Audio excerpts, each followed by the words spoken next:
Assalomu alaykum Qo'qon optim kuzatuvchilari. Bugun Qo'qon bozorimizdamiz. Aka bular nima aka? Aka bishilka. Bishilka. Material nima? Material filiz aralashgan. Filiz aralashgan. Necha yoshgacha tushadi bu? 2 yosh.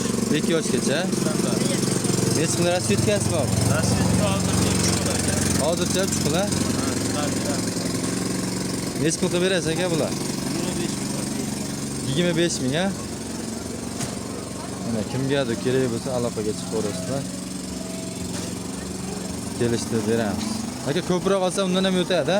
Ozgina tushib beramiz. Mana ozgina o'tib beradi. Aloqaga chiqib ko'rasizlar. Qo'qon bozori haftaning yakshanba, payshanba kuni kunduzi 9 dan kechasi 9 gacha bor. TikTok profilimda Telegram gruppa joylab qo'yganman. Kelaman deganlarga lokatsiya tashlab beraman.